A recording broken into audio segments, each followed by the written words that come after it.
Welcome to Inclusion Bites, your sanctuary for bold conversations that spark change.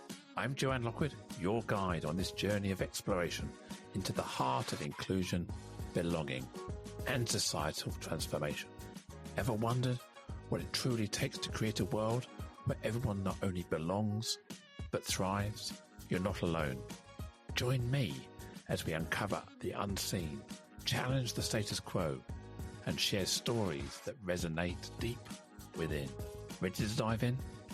Whether you're sipping your morning coffee or winding down after a long day, let's connect, reflect, and inspire action together.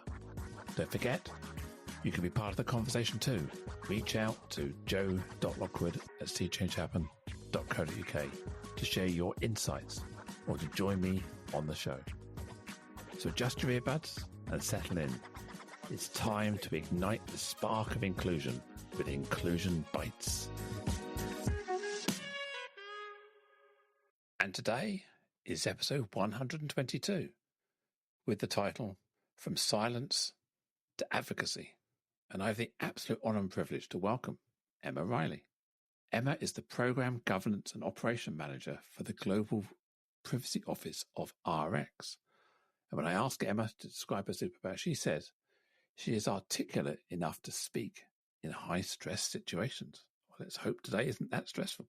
Hello, Emma. Welcome to the show. Hi, Joanne. Thank you. Thank you for speaking with me. An absolute pleasure. We met recently, I think, at an event in London, and you told me some of your story, which we'll get onto in a minute. I'm really fascinated to find out more. So I called this episode From Silence to Advocacy. Do you want to give me a bit of history of where you've been over the last few years, I guess?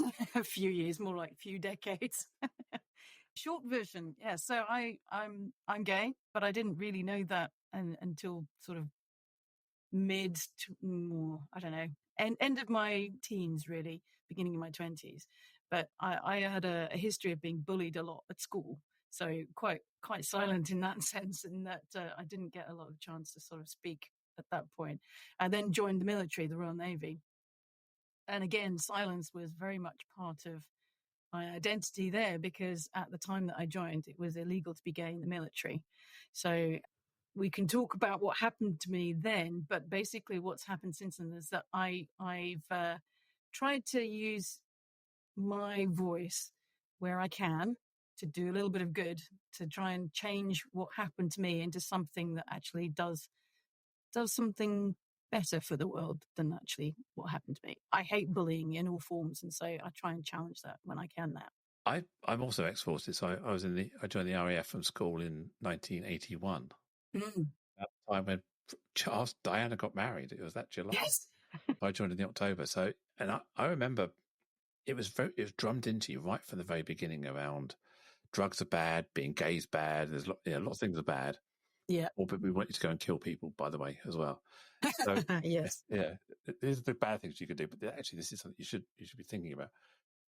And I always remember that there's always this kind of humour about if you were going to sit on someone else's bed, you had to make sure you had both feet on the floor, then it was okay. If you had to leave one foot on the, otherwise it was considered. That's right. It was one foot on the ground. You have to keep one foot on the ground, which is fine, I suppose, if you're in the bottom bunk. But in a ship, you've got three bunks, one on top of the other. So if you're on the top bunk, you've got no hope.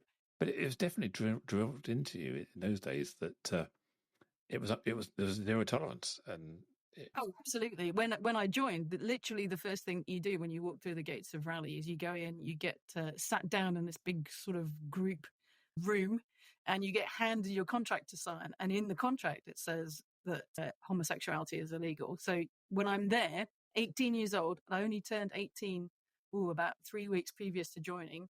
And I thought maybe I might be gay, but I wasn't sure. I'd never had any experience to actually confirm that. And having spent all my school years being bullied quite a lot, what I wanted was that sort of belonging that you can get as part of the military. I wanted to belong to that tribe. I wanted to serve my country. And so any thought of being gay was then straight off the table. That was not going to be happening to me. So it is right in front of you the moment you walk through the door that is not something you can be. But how did you cope? Yeah, I mean, you've got some more depth to the story, which you're going to tell me in a minute. But Mm. so how did you manage to repress? Because you mentioned just now that you just realized that sense of self later in life. So around the age of 18 is probably just where you start to figure stuff out. Yeah. So, well, as I said, I just wanted to serve my country. I wanted to belong. I wanted to be in that camaraderie that you can get in the military, because I'd just not experienced that as part of my school life at all. So I just threw myself into the training, and I threw myself into the work, and I did really well at it. I was part of the last class of women to be trained separately from the men in the RANs. And so I had the choice whether to volunteer for C or not. And I was, yes, that was an absolute yes for me straight away. So I then did my secondary training as a radio operator at HMS Mercury. And I was picked to be class leader of that class. And that was the first ever mixed sex class that went through HMS Mercury. So going through that as the class leader was a huge step up for an 18-year-old who was, very unsure of herself at that point in time. But I mean, what an opportunity. And again, I did well in my schooling as far as that was concerned. And then came back, did my sea training, and went off to join HMS Cornwall, a Type 22 Batch 3 frigate, as the first group of women to go on board that ship, which was a hugely lucky draft, actually. The other people in my class from Mercury went to, I think it was Ark Royal and Invincible, so our aircraft carriers, and they didn't go a huge distance, but with Cornwall, we did our basic operational sea training. And then we were lucky enough to do things like West Indies guard ships. So I got to see the Caribbean and America and so forth. So I was extremely lucky with my draft. What year was it when women were finally allowed to leave the shore and get on a ship there? What year was that? It was basically 1990, which was when I joined. So 1990. It's 1990-91, they were starting to put women on board ships. So Cornwall were going through a refit as I came to the end of my secondary training. And so at the beginning of 91, I think it was, that I joined. And yeah, we were the first ones to join. It was quite a thing. There was a lot of resistance to having women on board. So there was all that kind of overcome. Yeah. I remember the stuff in the press, the Oh, yeah. First Sea Lord will say this will never work and all this kind of stuff. It was kind of, there was this, and then the ships weren't geared up for different people, were they? They were kind of, you're a bloke, really. You just pile on top of each other. Suddenly, women, they didn't know how to communicate adequately with the language. Yeah. Well, you end up either being bullied, so you get called split turtle, bike, whatever, or you kind of become one of the lads. It's sort of a little bit of both of those two things. So you end up having to try and hold your own space if you can. And as somebody who'd been bullied and was not particularly confident in their own selves, that was quite a difficult situation to go through. But I absolutely loved being on board ship. It was brilliant. And again, I was good at what I was doing. So I really enjoyed it a lot. Did you find that over time you were able to get respect? I'd like to say yes. I unfortunately didn't quite find the sort of camaraderie that I was hoping for when I joined. I loved what I was doing, but I did end up in pretty much every place. I would get some kind of bullying.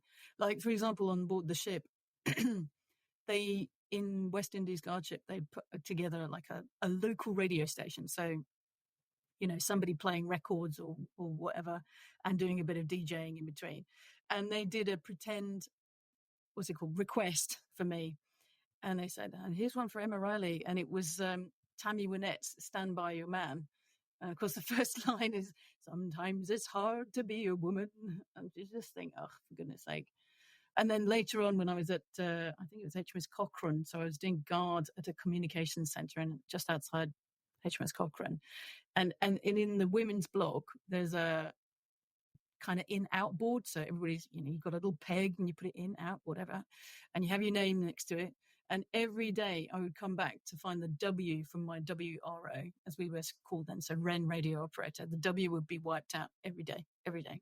Just little microaggressions that you called them now. I didn't know what it was at that point. It just made me feel outsider, basically.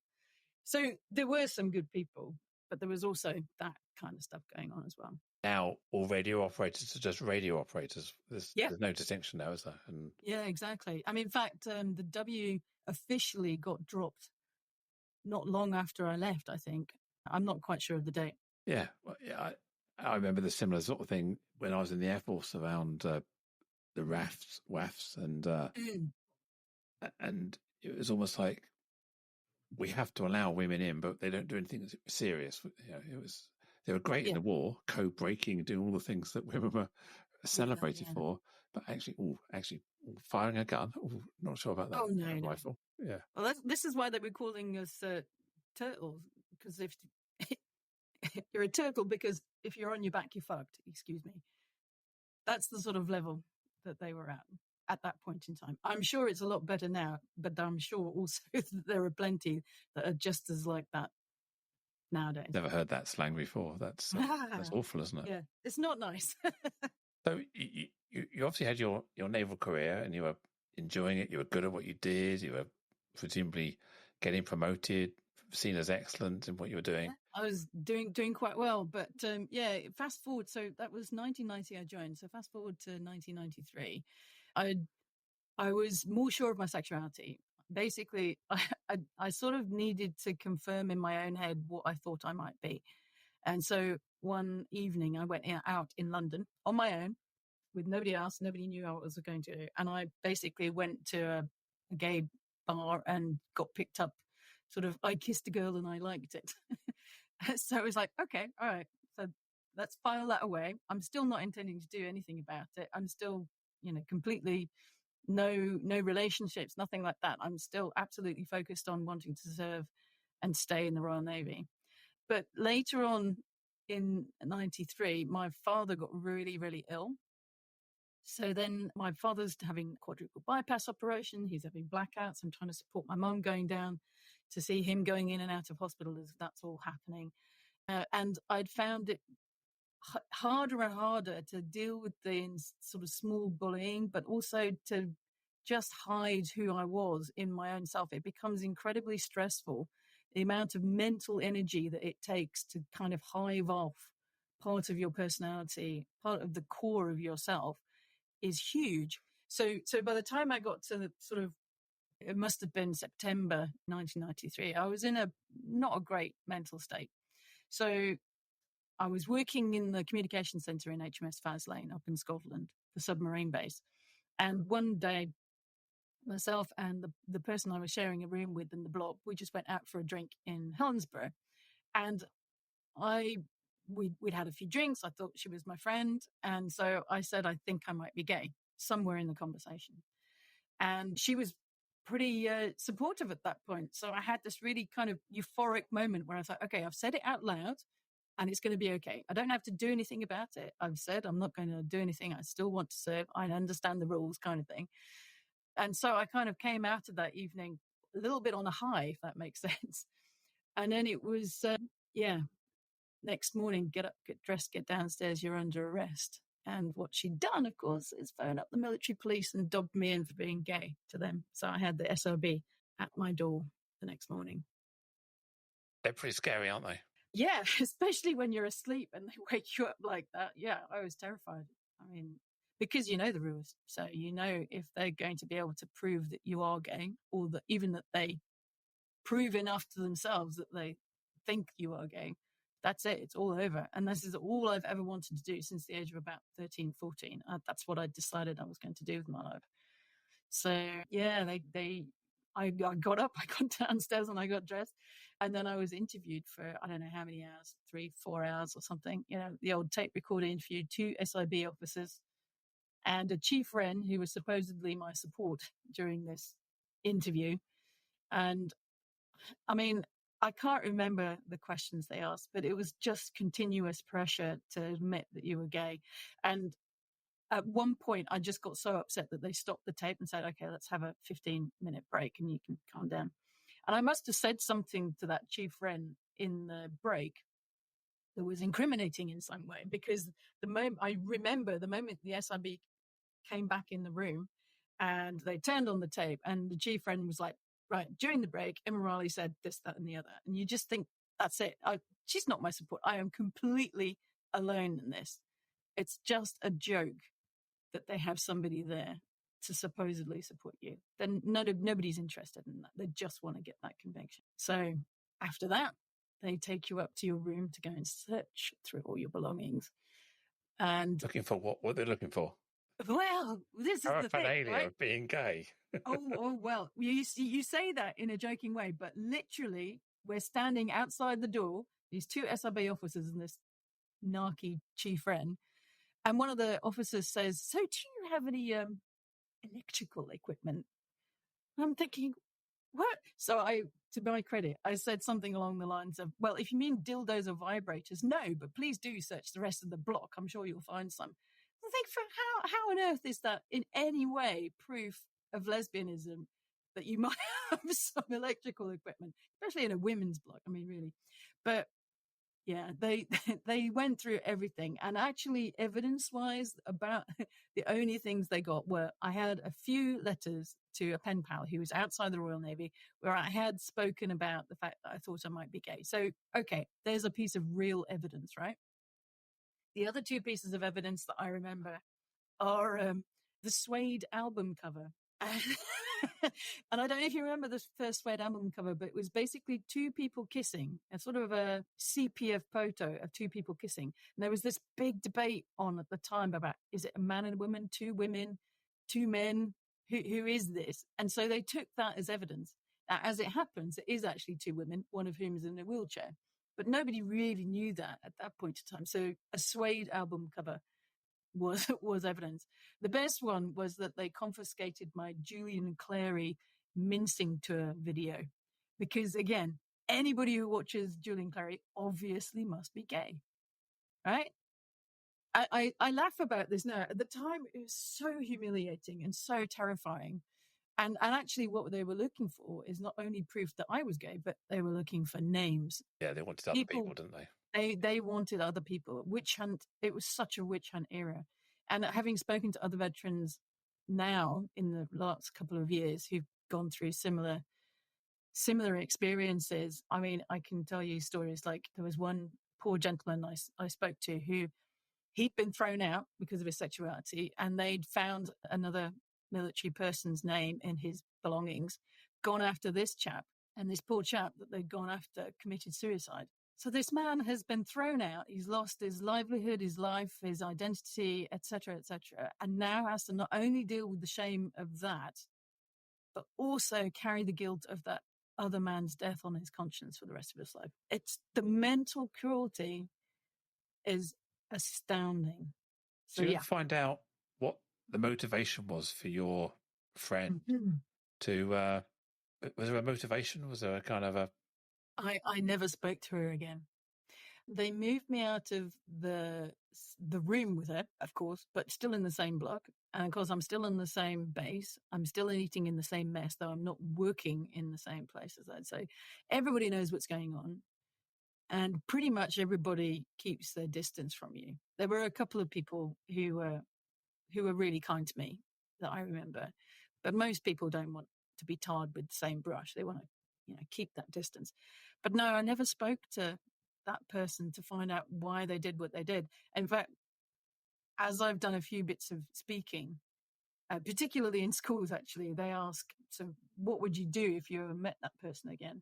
How do you feel about them? And I kind of vacillate between, on the one hand, being generous. They were following the rules. They did what they were supposed to do, which is tell the military police that there was a gay in their midst, terrifying as that may be. And on the other hand, you just wonder, what threat was I? Seriously. Supposedly a national security threat, because if I'm gay, then I can be blackmailed. Well, the only reason you can be blackmailed is because you've got a rule in place that you're not supposed to be gay. And all this nonsense about gay people being able to, in positions of power, what's the word? Make a junior do their will, bring them into the gay world. Yeah. Coerce them. Yeah. Thank you. That's the word I was looking for. Coerce them into the gay world, right? It's an utter nonsense, because when you're looking at the differences between males and females, there's just as much chance a male officer or a female officer will do the same to a junior of whatever sex as there is if they're gay. The whole thing is an absolute nonsense. Yeah, I was. I've also experienced the SIB for different reasons at the time, and as a result of someone reporting me for something. And I won't go into that on this podcast. I've probably done it on a previous one, but yeah, I also was interviewed with two scary men, basically pointing, shouting, thumping their fist on the table, telling me, confess now, it would be much easier. We're going to have you in the end. If you don't get it over and done with, if you just come out with it now, this will all be over and we can move on. It was like, there's an immense amount of pressure and bullying to make you conform. Absolutely. And I was I was 18 at the time. I was kind of scared. I'd done something wrong. Yeah, I had. Like you, I knew it was wrong. It's part of those 10 rules you shan't do when you're in the forces. And again, the blackmail and all these sort of things and people feeling like that. And yeah, it's a scary time, isn't it? And I ended up exiting the forces via a little town in Essex called Colchester. So I spent a few days, which is that's the military prison, or the place you exit the military if you've been convicted. So yeah, I got charged and taken in front of the station commander, hat off, march in, get told your punishment, walk out. I didn't elect for court martial. I thought it's not going to get any better than this, so just get rid of me. It's a tough time when you're that young, when you're okay. I'm not trying to sit here and say I was innocent. I on the scale of things, what I did was not huge. I mean, what you did was you kissed one girl and said, and that's it. I was literally nothing else. Yeah, I think that's the thing that seems to mark particularly the cases against gays in the military is the mental cruelty and so forth that goes with it. I mean, for me, there was all of that had happened, but then they sent me home to tell my parents. That was pretty horrific. A forced coming out. So they sent me home, and I have to tell my parents that not only am I going to likely exit the Royal Navy, and they are so proud of me serving, but also that I'm gay, and I'm absolutely terrified. Absolutely terrified. I remember viscerally the room where I was sitting when I was trying to tell my parents all about this, and I spoke to my mum, in the last couple of years, and say how was I? Because there's only so much you can hold on to from these days. And she said it took me about 5 or 6 hours to stop crying long enough to actually tell them what was going on, which, horrific. So I go back up to the base and survive the last couple of weeks, however long it was. And then you go up to captain's table and it's your judgment is given and it's discharged. Sure, your services are no longer required. And they... I've got one of those. Yeah. Made redundant, basically. Basically, yes. So, I mean, in many ways, my exit was a lucky one because it was an honourable discharge, quote unquote. I didn't get the red writing at the top for dishonourable discharge. So that didn't affect my future employment or anything like that as far as that part of it is concerned. I mean, they made me sign a piece of paper to say that I wasn't going to challenge the decision. And so I did sign it, but I said the only reason I'm not challenging the decision now is because my father is so ill. Because, again, you've got to remember, my father's just had a quadruple bypass. So he's not in the best of health as all of this stuff is going on. And then that was it, 26th of November, 1993.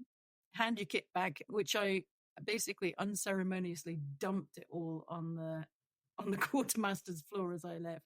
And I kept everything that wasn't on my kit list. So I have a really random assortment of bits and pieces. Like, I think I've got a tie, a shirt, a cap, and a greatcoat. The greatcoat I only wore for the first time last year to march with Fighting with Pride to the cenotaph as part of the Remembrance Day parade. That's how long it's taken me to even put that on. So yeah, it was pretty horrific. And then I go home. My parents collected me.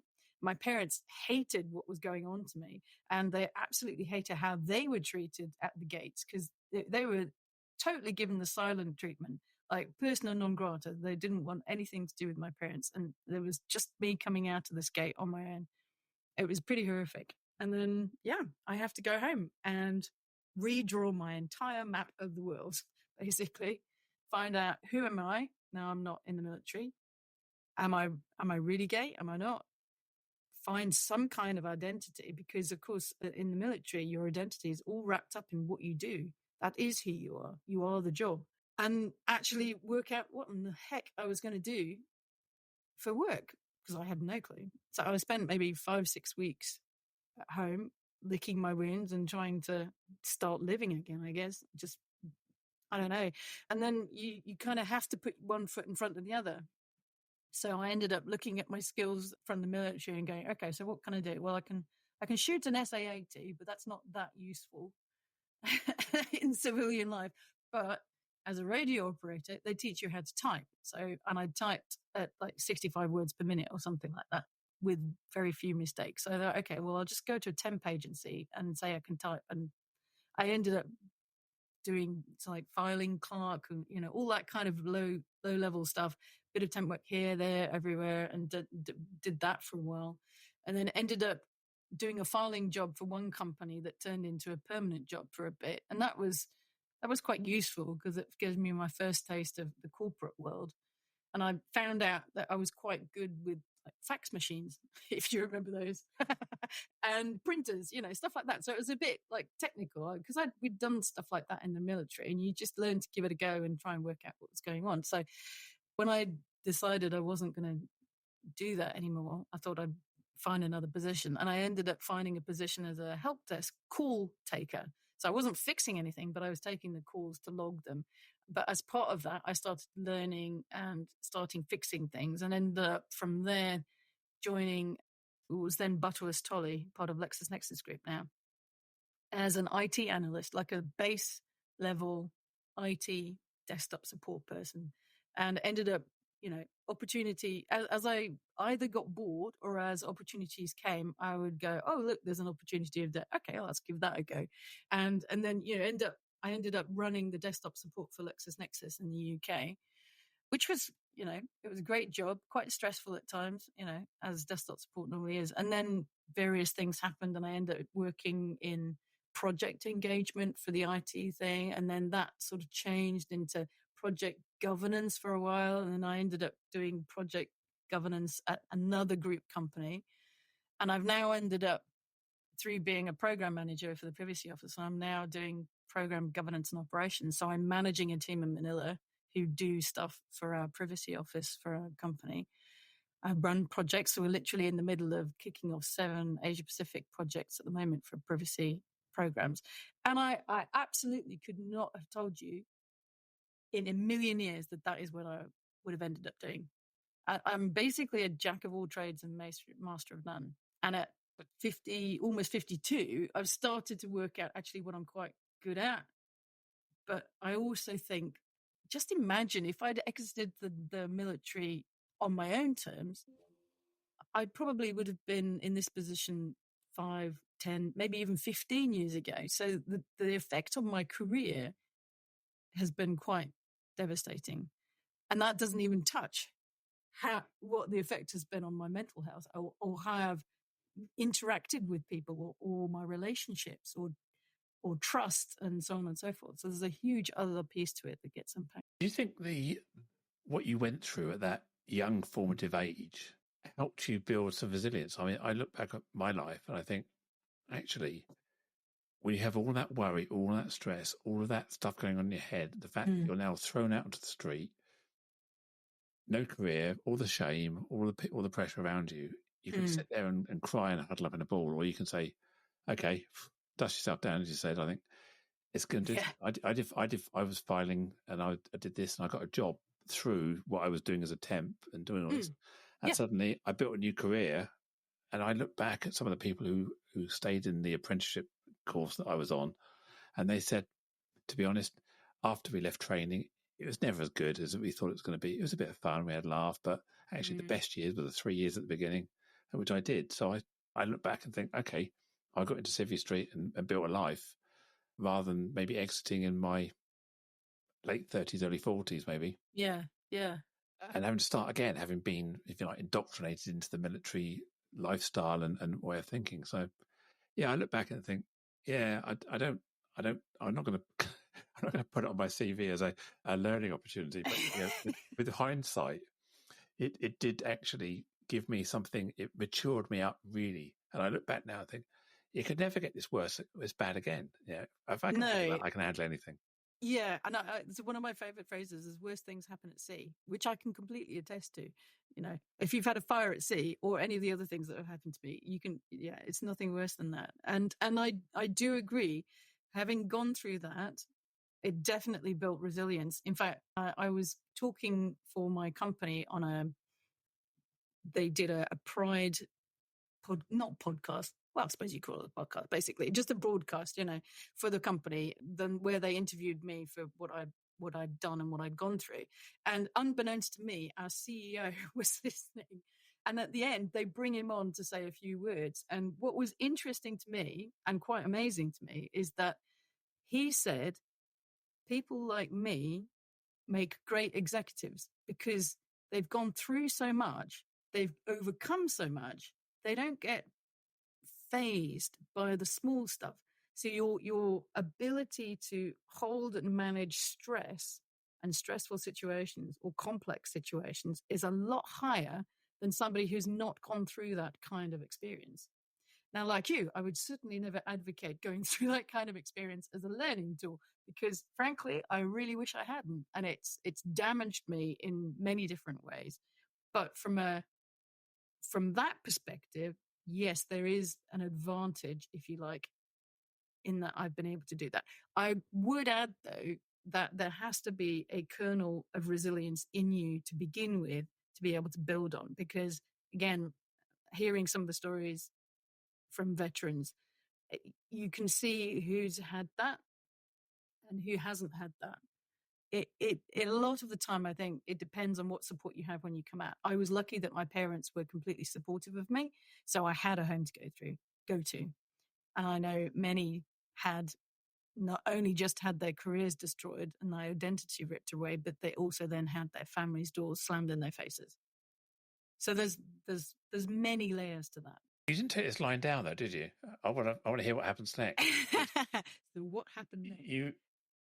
In the middle of getting thrown out and starting your new life, you did something quite extraordinary, and I'd love to hear more about what you did to change the UK. Well, change the world. So I had, as I said, written on the paper. I'm only not challenging this because my father is so well. Well, that was always in the back of my mind. So I got thrown out. I sort of started my career build, and I got to about 5 years into it, and I had a permanent job that I was enjoying. So this is when I was working as help desk at that point. I had a girlfriend for the first time, for the second time, in fact. So it's a much more serious relationship. And I felt comfortable enough in my own self and sexuality and my career and who I was at that point, where I thought, okay, this is the moment where I can start to look at doing something about it. Because it comes back to that thing. I hate bullying because I'd been bullied all the way through school. I'd been bullied in small ways even when in the military. And then at the end of it, bullied institutionally by being harassed and humiliated and thrown out of it. So I wanted to try and change the narrative. So I basically phoned up Stonewall. And I have to thank whoever I spoke to on that particular call because they gave me the number of a solicitor who was taking another case, a similar one to mine, about being thrown out of the military. And I phoned up that person, who was Stephen Gross of Bindman and Partners, and spoke to him, and he took my case, basically. So I self-funded myself. So this is all alone. And I know at the time there were rank outsiders doing lots of things sort of politically, pressure-wise, and also building cases for what would become the 4 headline cases at the time. But I just went alone to this solicitor, told my story, and said, I want to do something about it. And what we did first was you have to go into the UK courts first. So I took the Ministry of Defence to court. So it was me versus the Ministry of Defence. And it didn't work. It was trying to say that sexuality should be in the same category as gender as far as discrimination is concerned. And basically the UK courts didn't allow that. There was a precedent from Southwest Trains that was used to throw the case out. And the case itself was the only time I actually went into a court, because it was a public hearing. So I was there with my barrister, and then there was, I think, 3 QCs who they'd be King's Counsel now, but they were Queen's Counsel then, for the Ministry of Defence. So it's like, it was ridiculous. It was David and Goliath. And that was quite a scary experience, to sit in that courtroom as that whole thing was being talked through. But as I said, we found out that wasn't going to go ahead because of this previous precedent. So then the only other option that we have is to effectively take the UK to court in the European Court of Human Rights. So we have more conversations, more evidence gathered that I can talk about, and the whole thing gets filed out with the European Court of Human Rights. So that is now the beginning, sort of April-ish, I think, in 1998. And so every so often we get letters back and forth. There's another question that they ask. We're trying to get transcripts of my interview tapes, which, surprisingly, the Royal Navy have lost. Oh, isn't that interesting? Yeah. The military, the Royal Navy and the Ministry of Defence were doing anything and everything in their power to squirm out of having to change the law. And so every challenge we made would be met with some other kind of ridiculous question or evasion or no or whatever. So we just kept on back and forth answering these questions until it came to the end of 1999. I think it was September the 27th, 1999. And the European Court of Human Rights ruled on those 4 headline cases, with the pressure of the other cases like mine behind it, and said it is a violation of Article 8, I think it was, in which everybody has a right to a private life. And effectively, they stated that the ban on homosexuals serving in the military was illegal. So at the end of 1999, the government handed this ruling, and that meant that on January 12th, 2000, the law was changed to allow gay people to serve in the military. I would say, Labour likes to say, trumpet, if you like, that they were the ones that lifted the ban. And I can absolutely attest to the fact that they and the Conservatives, and frankly, any other political party that was around at the time, none of them wanted to lift it. And the only reason that ban was lifted was because I and the other people put our heads above the parapet and took them to the European Court of Human Rights. As you say in the notes here, it took another 23 years from that date to get any semblance of an apology, compensation. Yes, although they're it? kicking that one into the long grass as much as they can.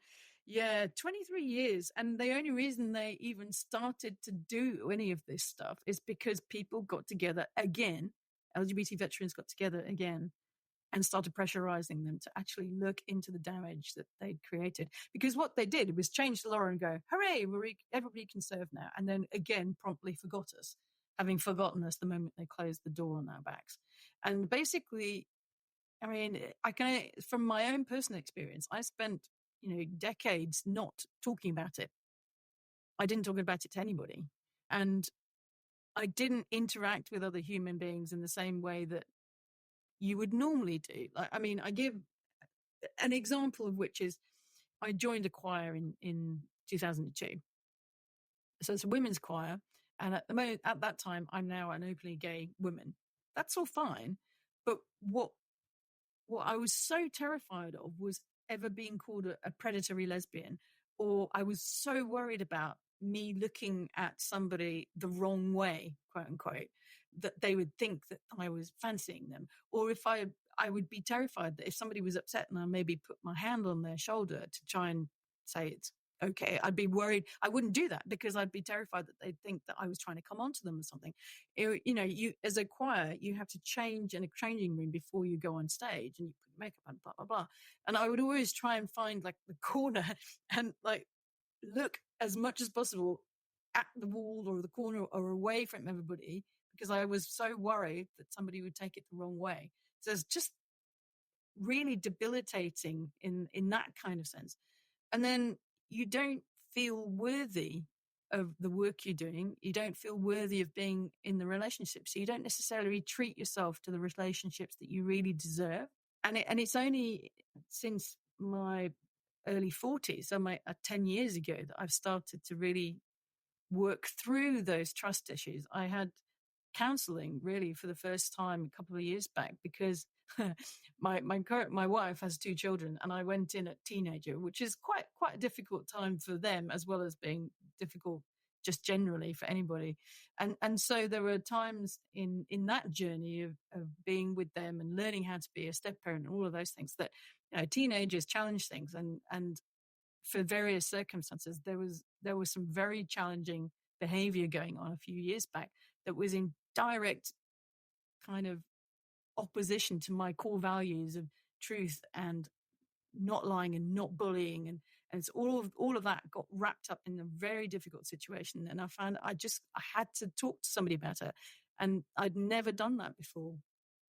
And that really showed me how much of my life had been protecting that inner self. And honestly, the only reason that I can really speak with you now is because I met the person who's now my wife, and I was able to start relaxing into being vulnerable with somebody for probably the first time in my life.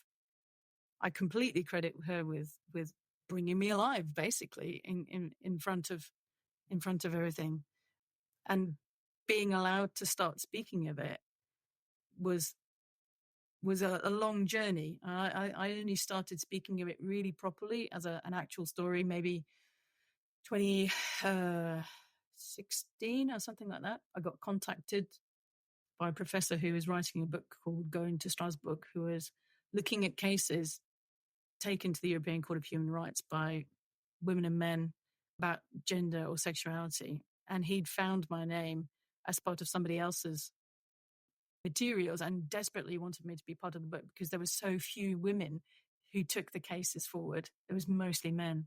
I just listened to what you're saying there about, obviously you internalized all of the hate, all of the you're not good enough, all of that kind of things. You're thinking to yourself, I'm the predator. All this must be hugely difficult. And I was going to say, and it's not trying to cast aspersions. Men walk into a room and they check women out, but you walk into a room as a woman and you're worried about checking women out, and that's kind of you're feeling that kind of whole sense of oppression about your identity and everything, and completely.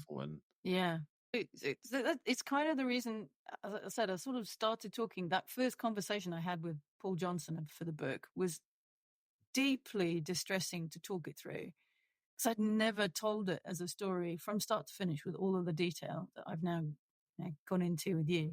And yet that was really powerful for me, because that experience of talking to him, the way that he explained how important that had been, meant that allowed me to start talking about it and thinking about it a bit more. The next thing that happened is that my stepdaughter asked me to give a presentation to her school.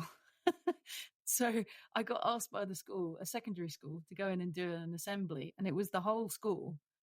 And so for the first time in my life, I put a PowerPoint presentation together. I got some photographs together. I thought, right, okay, I've got 20 minutes or 25 minutes to tell my story and get something positive out at the end of it. Because you can't just tell your story and go, well, there's it. Well, in my opinion, I wanted to be able to try and bring the point that one person can actually change things. And yes, I was one person going to the European Court of Human Rights. Well, I wasn't the only one, but I know that without my case and the other people who independently did it, we just simply wouldn't have got that change.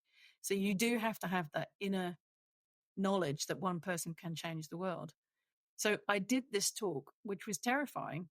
I've never done speaking before in my life. And I'm standing at the front of an assembly hall with 11 to 15-year-olds blankly looking back in their hormonal fog. And you never know how this thing is going to land. But I found out a few years later, we met a mum of one of the kids who'd seen that assembly. And she said, do you know, that assembly, my kid came back and said, this was the most amazing talk he'd ever seen. You see, you just don't know who you're affecting. I with my singing, I've done leadership stuff. So we have a general convention once a year. And as part of that, I was on stage doing some MC work, organizing some of the weekend. And at that time, I basically said to myself long before, I'm not going to be in the closet. So I was an out gay woman on stage in a position of responsibility.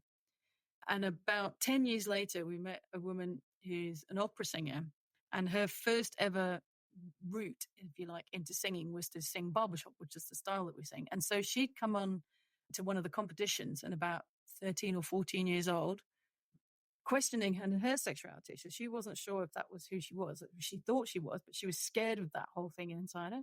So she came along to this convention and saw me up on stage, openly gay woman in a position of responsibility, respected and talked to in a normal way.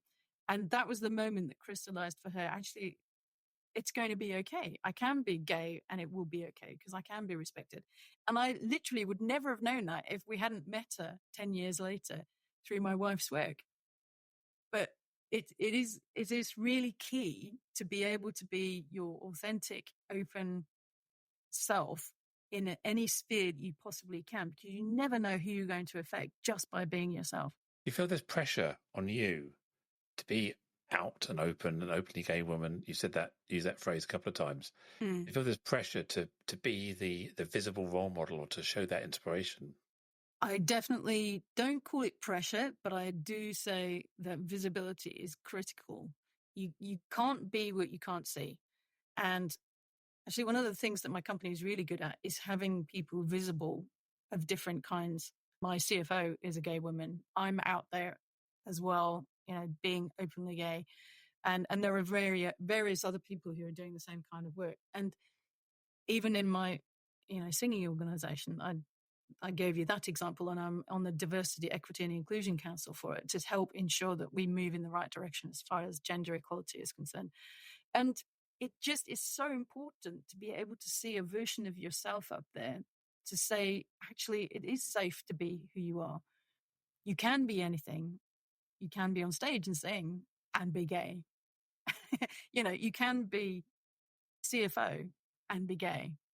You can do talking on the television or the radio and actually be listened to and understood and be allowed that platform to be able to try and reach people so that people can be connected and understand that they are good, excellent human beings. I always say, so I volunteer for Diversity Role Models, which is a charity that goes into schools and does workshops to try and end LGBT bullying. So building empathy with kids who generally don't speak to real gay people until they leave school. So I go in there and tell my story and kind of shake them up a bit because it's a bit dramatic. But the long and the short of it is I say, we're all skin bags of blood and bones. There's no real difference between us. How you choose to present your particular skin bag is completely fine. And whether that person is religious or not, whether that person is gay or not, transgender or not, one sex, intersex, etc., it literally doesn't make any difference. You are all the same material underneath. Pride's coming up in June. I mean, this episode will probably go out after June, but we talk about Pride being a protest as well as a celebration. We're living in a world in 2024 here where there's this pushback on wokeness. We hear it all the time. It's being weaponized. Do you feel that people are kind of saying to you, come on, Emma, can you just put your gayness away for a bit and more important things to talk about? Yeah. My work colleagues say, you've gotten another award or something. Is that for the gay stuff then? It becomes a thing. Well, yes and no. Pride is a protest as well as a celebration. And the fact that there are still people out there who are terrified of telling their parents or their colleagues or, whatever, that they're gay, transgender, etc., is it still needs to be highlighted, and these safe spaces still need to be created. It's why companies in particular, I think, need to make sure that they are on top of things like diversity, equity, and inclusion, because somebody needs to be allowed to be their full authentic self at work in order to release that mental brain space, even from a simple productivity point of view, to be able to put their whole self into their work. And I have also said, if you're at work, that may be your only safe space for various reasons. Maybe at your home space, there is a religious reason or a cultural reason why being gay or transgender is not something that you can speak about. But at your workplace, you should be able to be fully engaged and fully there. There are so many layers to this. There's so many layers. But yeah, it does need to be visible. It needs to be a protest because you can see how many of the laws and gains that we've made are under attack at all times. And it needs to be a celebration because there's nothing more powerful than people walking in pride together. Oh, you feel that immense sense of, I don't know, your chest puffs out. You feel proud in pride, don't you? Yeah. You know that it's the only space, well, it's one of the only spaces you can walk and know you'll be accepted by everybody around you because we're all there for one purpose. It's yes, exactly. Immensely powerful.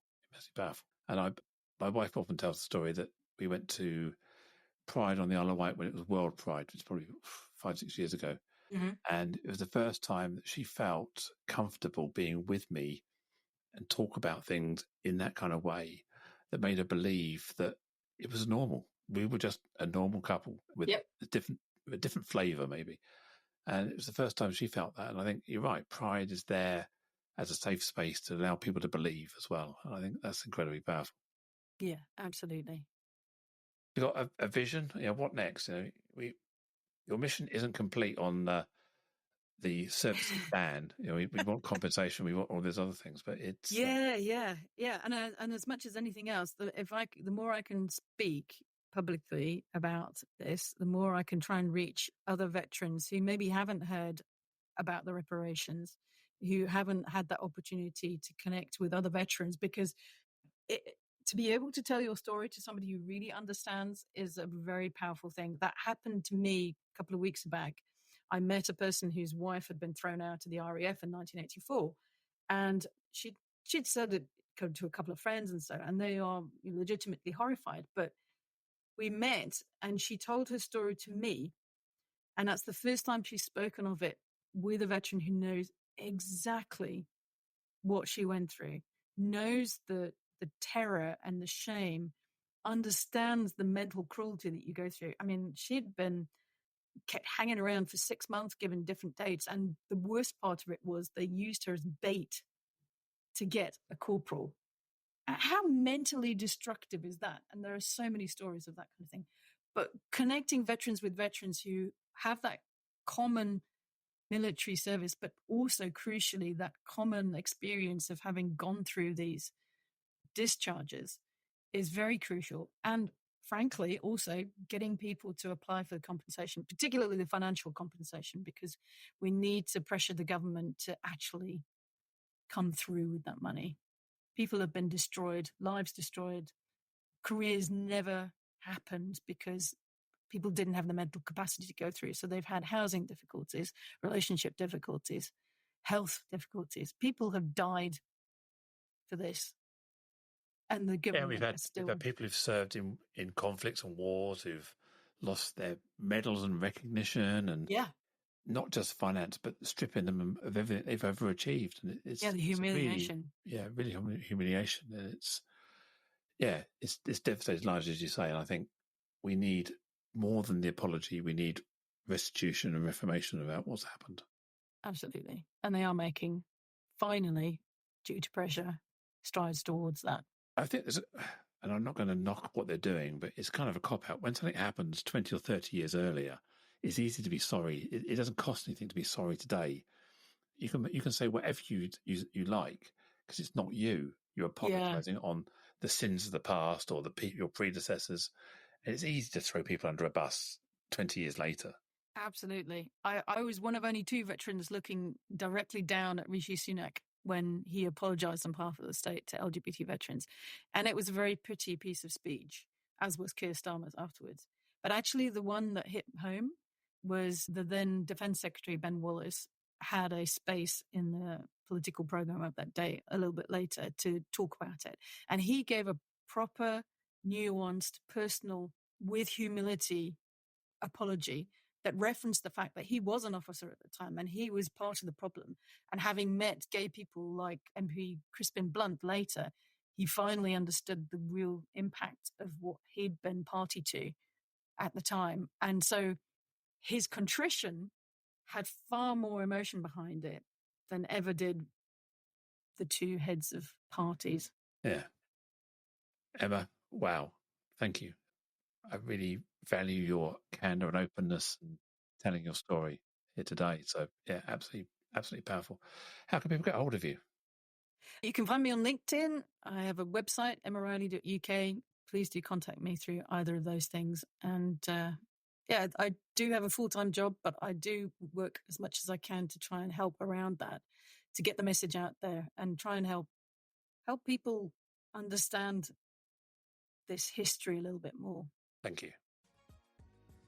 As we bring this conversation to a close, I want to express my deepest gratitude to you, our listener, for lending your ear and heart to the cause of inclusion. If today's discussion struck a chord, consider subscribing to Inclusion Bites and become part of our ever-growing community, driving real change. Share this journey with friends, family, and colleagues. Let's amplify the voices that matter. Got thoughts, stories, or a vision to share? I'm all ears. Reach out to joe.lockwood@seechangehappen.co.uk and let's make your voice heard. Until next time, this is Joanne Lockwood, signing off with a promise to return with more enriching narratives that challenge, inspire, and unite us all. Here's to fostering a more inclusive world, one episode at a time. Catch you on the next bite.